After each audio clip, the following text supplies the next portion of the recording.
Hello everyone, this is Jan Chromi and together we will continue the course Interdisciplinary Approaches to Language and its Use.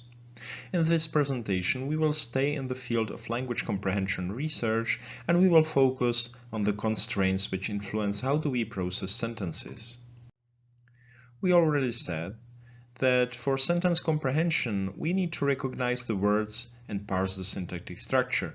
However, we also said that there may be other factors or constraints which may influence the whole process of sentence understanding. Now we can ask which factors do actually have an influence on this process. In the last presentation, we briefly discussed the garden path sentences like while Erica dressed the boy in the room cried. While reading these sentences, we tend to initially analyze nominal phrase the boy as an object of the verb dressed. But this analysis is undermined when we encounter the verb cried.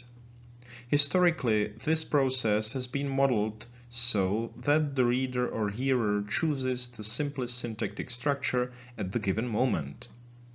However, model of this type is too simplistic because it does not account for the influence of various non-syntactic factors. Since the 1990s, the interactive models of sentence comprehension have been developed. Often, these are called constraint satisfaction models. The main assumption underlying these models is that more analyses are activated at once and that these analyses differ in the level of their activation. Moreover, the level of activation is changing in the course of hearing or reading of a sentence, and it depends on various sources of information. Importantly, these sources of information may not be specific to language. For the sentence, while Erica dressed the boy in the room cried, presented in isolation, it would mean that when encountering the nominal phrase the boy, we would activate both the first clause object analysis and the second clause subject analysis.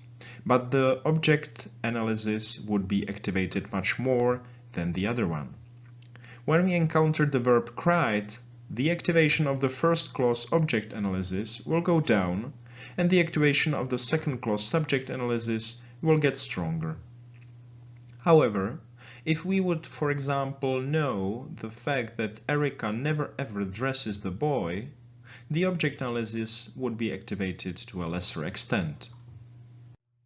Among the factors which may influence the degree of activation of a particular structure are frequency, plausibility, and the real-world knowledge more generally, and also the context. We will briefly discuss each of these factors in the next 3 lectures. Before we will conclude this presentation, I have one reading tip for you. If you would like to learn more about the interactive models in sentence comprehension, you should read a review article by Mary Ellen MacDonald and Mark Seidenberg from the Handbook of Psycholinguistics. If you enjoy the presentations, we would be glad if you would like them on YouTube. That is all from me now. See you next time.